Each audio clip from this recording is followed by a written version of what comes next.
Thank you, everyone. At the seminar today, we have the pleasure of having Emma Dodd as the speaker. So for all of you working on galactic archaeology, Emma Dodd is a very well-known name. But for those of you who don't, Emma has graduated in the UK at the University of Lancaster, and then she moved to Groningen, where she is currently spending her PhD with Amina Helmi on galactic archaeology. But she's just finishing, so thesis is due soon, right? Yeah. So today she will talk about dynamical substructures in the stellar halo. Emma, the floor is yours. Thank you. Thank you. Thank you all for being here. It's a real pleasure to be here. So as Davide already said, I'm Emma. I'm doing my PhD in Groningen in the Netherlands. And today I'll talk about one project that we had in the PhD with the little hints of some other stuff, looking at the dynamical substructure in the local stellar halo with Gaia DR3. And Gaia DR3 was the third data release, the most recent data release that came out in June 2022. Before I talk about just the Milky Way and the substructure that we find in the Milky Way, just to kind of zoom out and give a bit of motivation as to why I think it's important that we study the Milky Way and study the assembly history of the Milky Way. So we know that galaxies form and evolve by accreting smaller galaxies as time goes on, and that they build up their stellar halos and their dark matter halos by accreting these smaller substructures, these smaller satellite galaxies. And galaxy, like our Milky Way, also forms the same way. So we know that the Milky Way has also experienced these accretion events, and if we want to look at a galaxy and look at how it evolves over time, we can't do that for one galaxy. We can look at high redshift, and we can look at different redshifts then and look at how galaxy populations evolve over time. But as you go at high redshift, you can only get general properties of a galaxy. You can't resolve individual stars. But for our Milky Way and for the local group, we can start to resolve individual stars and learn about galaxies on a star-by-star basis. And our galaxy also had this accretion history, this hierarchical assembly. So if we find the accretion events in the halo of our Milky Way, we can learn about those galaxies and what they looked like when they fell in. So for example, Gaia Enceladus is what we think is the last major merger that the Milky Way experienced.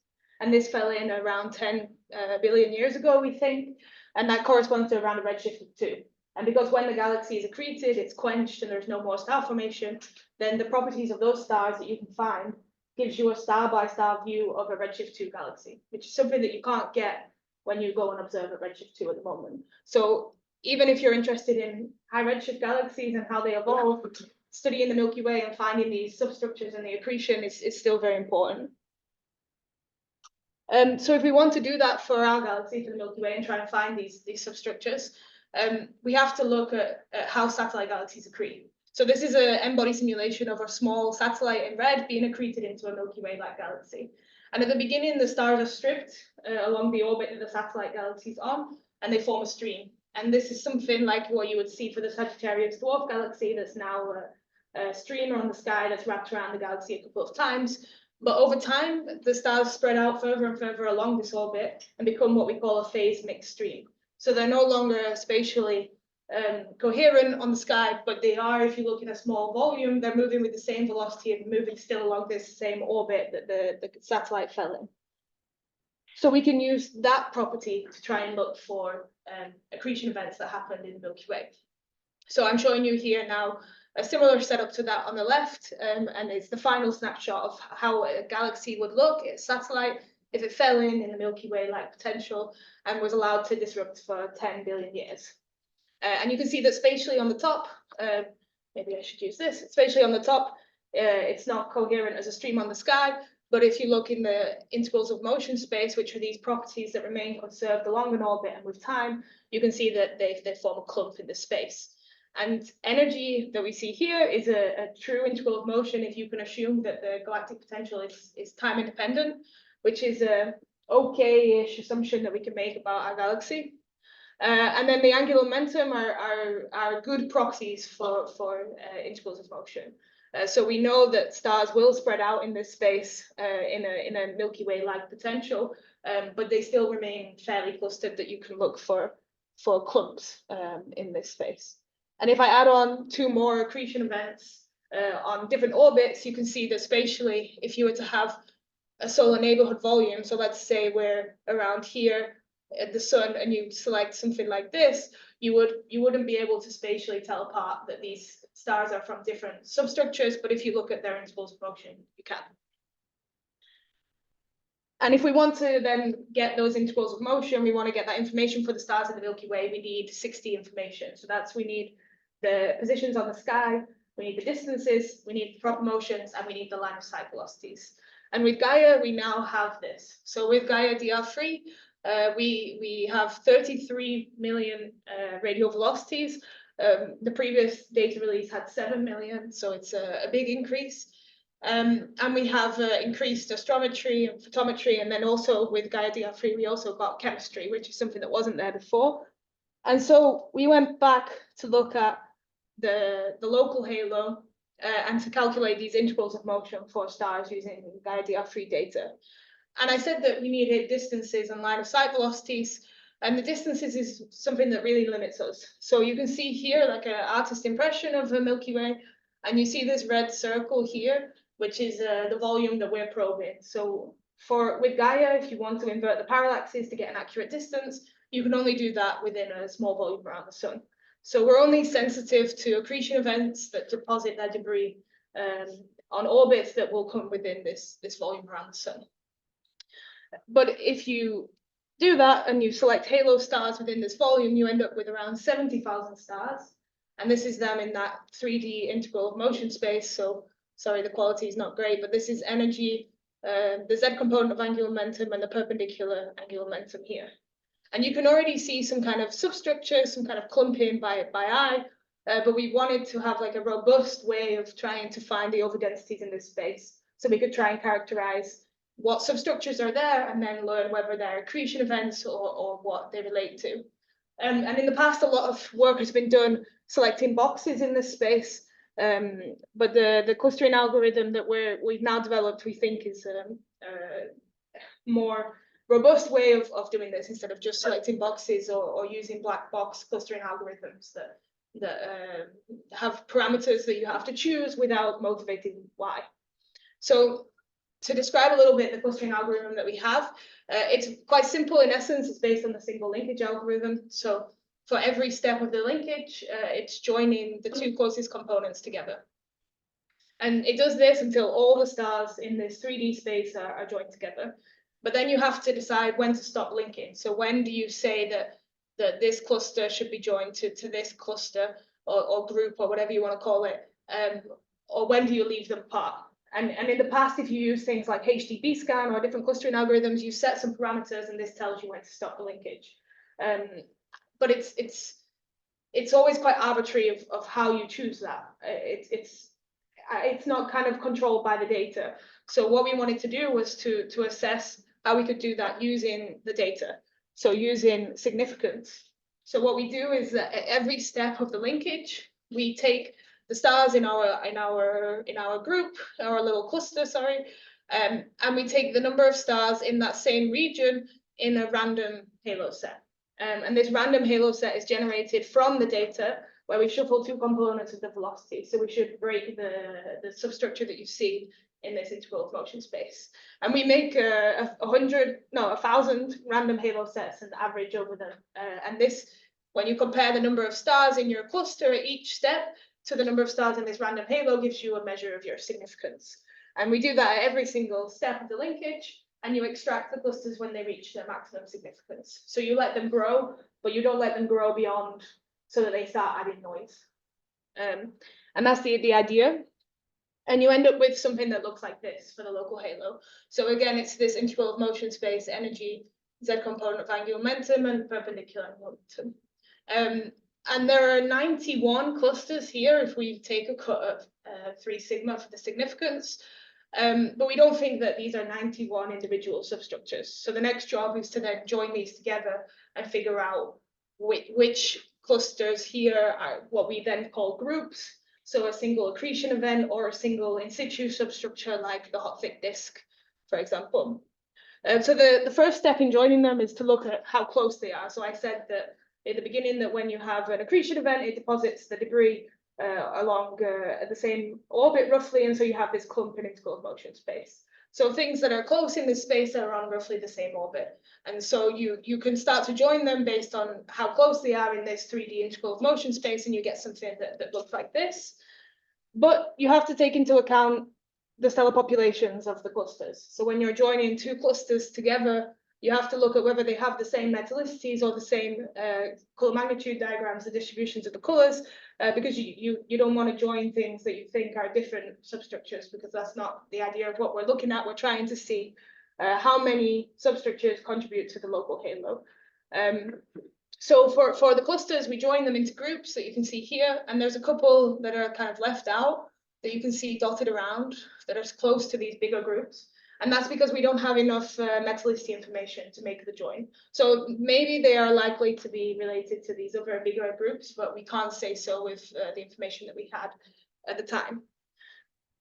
And one of the things that's a bit different or one of the things that came out of this work and using this clustering algorithm is that we now define the Sequoia region differently. So this region here in the retrograde side of the halo is what we call, and commonly people select this whole region as Sequoia, which is what we think is this accreted dwarf galaxy that's smaller than the Gaia Enceladus dwarf, but still substantial. And if you look at these little substructures, if you look at them in velocity space, they're distinct. So they're quite different. They're not following the same distribution in velocity space. And if we look at the chemistry as well, some of them are quite different. But one of the main reasons why this really should not be joined as one big accretion event is if you use the mass metallicity relation for dwarf galaxies, and you have the metallicity which we have of this Sequoia galaxy from these stars, it would need to be I'll backtrack and phrase it differently. If you have an accretion event that deposits debris in this whole region here that you see in the red square, the mass that you would need to create that spread in interval of motion space doesn't match the metallicity that we have for Sequoia. So actually Sequoia should be smaller than what this, if you select this whole region. So it's also another motivation for why this is what we now call Sequoia, and this is what we keep separate. That could be either another accretion event of a similar mass or something different, but we don't know yet. And what you end up with then for the substructure in the local halo is something that looks like this. So a lot of these groups are things that were known before, but we're now providing an updated catalogue with Gaia DR3 data. So you have things like Gaia Enceladus and Thamnos, the Helmi streams and Sequoia, which are these accretion events. We have two new-ish substructures, one with EDR3, which is LRL3, and one ED1, which came with DR3. And these seem to be a mix of populations when we look at the chemistry. So the nature of these is still not so clear. And then you also have the hot thick disk, which is this in situ population, these stars that were in the thick disk, they think, when Gaia Enceladus fell in and puffed up onto halo-like orbits. We also have some of these small new clusters that you can see up at high energy. And high energy are orbits that are going really far out, and they're likely to be accreted because of the fact that they're on these high energy orbits. And a lot of them are very tight in velocities, which is quite interesting, and I'll get onto that in a minute.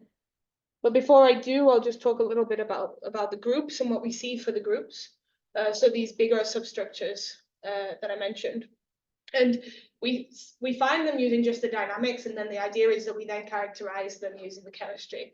So you can see here, and again, I'm sorry, it's not very clear, but the top panel here is magnesium over iron versus iron over hydrogen, which is the same as these two here.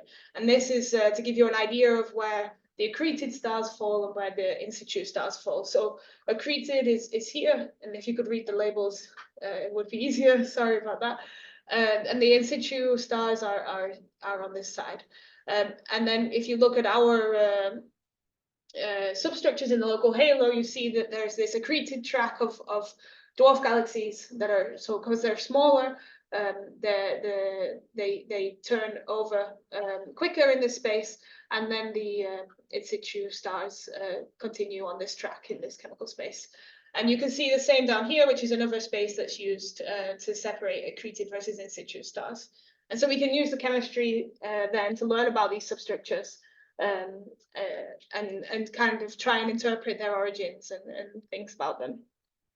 One of the things is that you see that the Helmy streams and Sequoia, which I mentioned earlier, are I mentioned Sequoia, I didn't mention the Helmy streams, but it's another accretion event that is thought to be less massive than Gaia Enceladus. And you see that it has this track at lower alpha, which is, it indicates that it is less massive than the Gaia Enceladus merger, which is on a higher alpha track.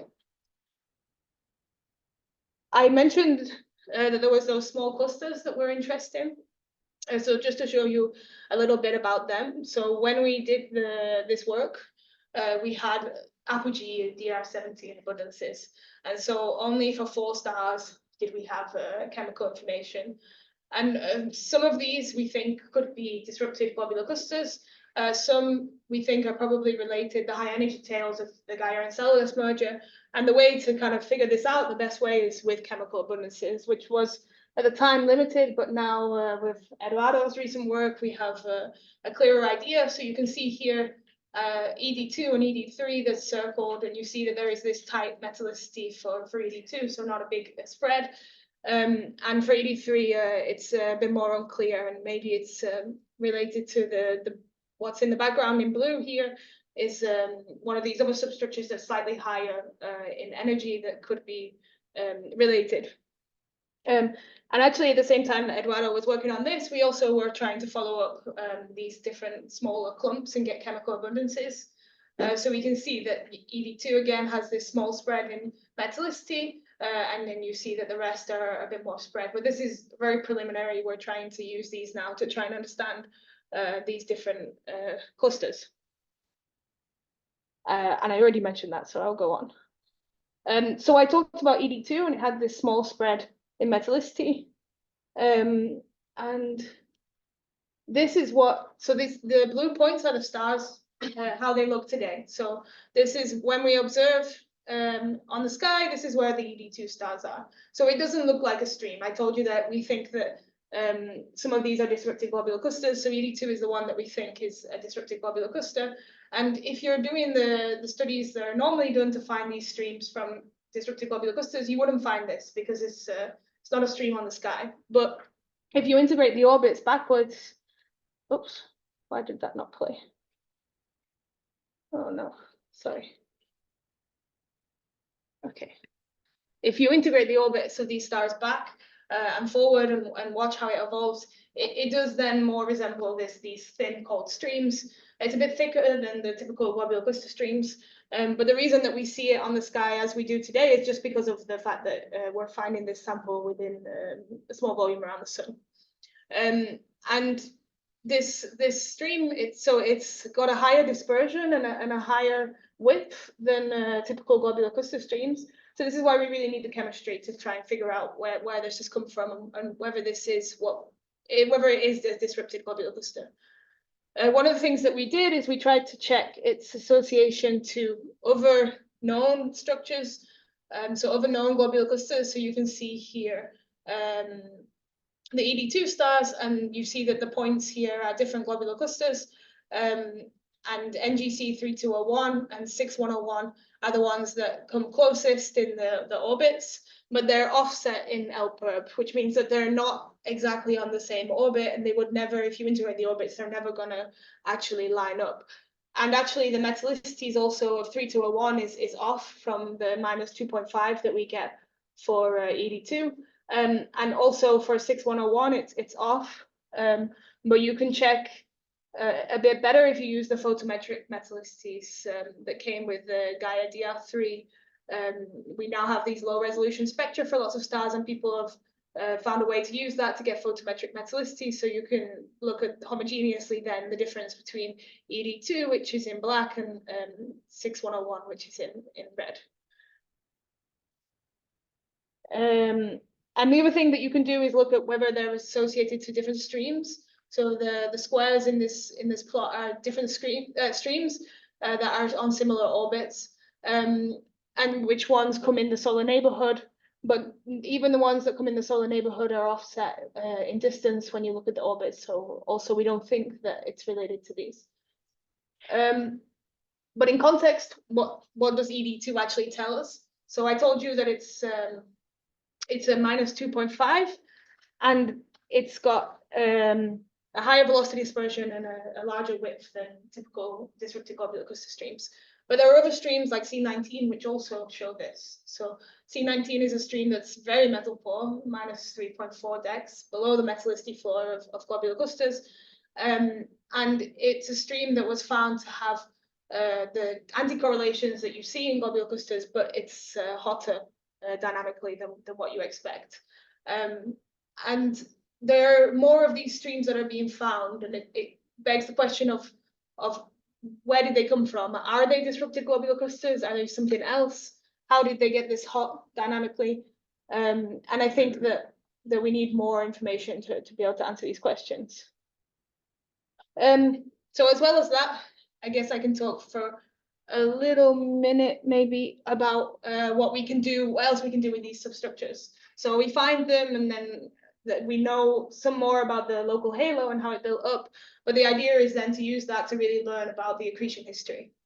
So we can start to try and characterize complex merger debris. So this is simulations of a Gaia Enceladus-like merger. And when we run our clustering algorithm, we're finding this main overdensity where the stars all build up. But in reality, you have this debris at higher energy of the stars that are stripped earlier on in the merger.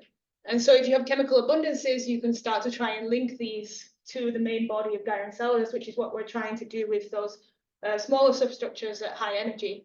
And you can learn then about things about how the merger took place. So whether it was retrograde or prograde. But to do this, you really need chemical abundances for a lot of the stars in the local halo, which is something that we don't have now, but maybe with Weave or Foremost, it could change.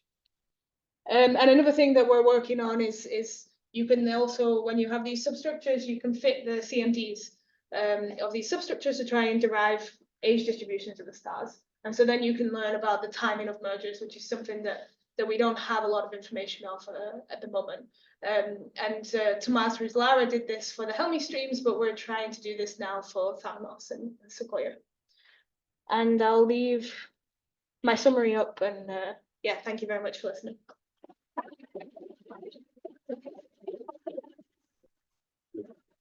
Thank you, Emma.